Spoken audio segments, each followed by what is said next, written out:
My horrible family like to take my seat whenever I get up, so I bring my own chair to family gathering. Brother-in-law does not take to this very well and ends up going full Hulk.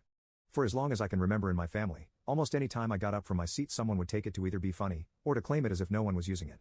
And as a teenager it literally got to the point I bought my own folding chair so I could pick it up and carry it with me. If I left it where it was, someone would take it then get mad when I wanted it back. As an example, on a holiday last year I got up from my chair for a moment to help with something and came back to find a kid in it. And then the family berating me for wanting them to move. But I tell them that when a man owns and brings his own chair, they expect to be able to use it. I own a very nice folding chair that's comfortable and easily portable. And I pretty much bring it to any family events because people are always scrambling for chairs. Well, the other day I went to a birthday party for my nephew. And like always I brought my own chair. But at some point I had to use the bathroom. When I came back my chair was gone. And everyone acted like they didn't know where it was. I said they had 1 minute to return it or I was leaving. They laughed at first, but then realized I was serious as I started going for the door. Everybody told me to just calm down, and it was just a joke. I said I don't care if they think I'm a stick in the mud. I wouldn't be bringing my own chair all the time if other people weren't always taking my seat when I get up. I don't think it's funny, I never did. My brother-in-law then pulled the chair out of where he'd hidden it, and when I got it back one of the legs was bent. I said it was not like this before, and how could he possibly have done this to a metal chair? He said he could fix it and tried to unbend it, but only made it worse.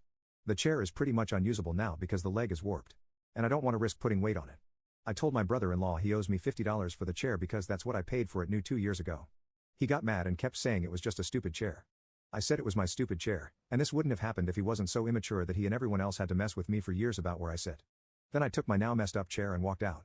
Last night I sent a mass text out to my family that I will not be going to any family function no matter how important it is until they make this right by promising not to screw with me anymore, and repay me for the chair.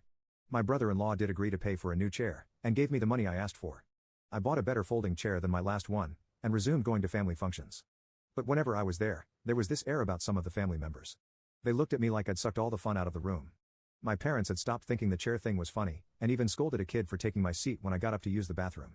The only problem is that this kid was my nephew. And he started crying when they made him get up. My brother-in-law came to the boys' rescue, and my nephew ended up blurting out that his daddy told him he could do it. When I was out of the bathroom, there was a big fight about it going on. Several family members, including my sister and brother-in-law, were all yelling that it was just a damn chair. And I shouldn't be so butthurt about it. My parents demanded to know why they were so butthurt about not being allowed to screw with me anymore. Like, what was their motivation after doing it for so long? It made no sense and wasn't funny anymore. And that's when I intervened. I told them none of this crap would have ever happened if they hadn't been so intent on messing with me when there really was no point to it. And I only started bringing my own chair because I could never find a stable place to sit.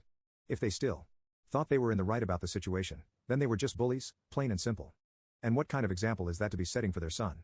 My brother-in-law raged, grabbed my new chair and hurled it through the living room bay window. There was a bit of a pause before he realized what he'd just done, then he took off in his car and left my sister and nephew there. My parents got my sister to call him, and over the phone they threatened to go to police if he didn't pay for the damages. Brother-in-law yelled a few F-bombs until my sister took the phone back. And she said that he can either make things right, or she'll divorce him. Well, that did the trick because he came back looking like a kicked puppy with his head hanging low. He apologized to me and my parents without even looking at us, said he'd pay for the new bay window and left again. My sister said he drank himself to sleep that night. My new chair was just fine. It took being hurled through a bay window like a champ. There was hardly a scratch on it.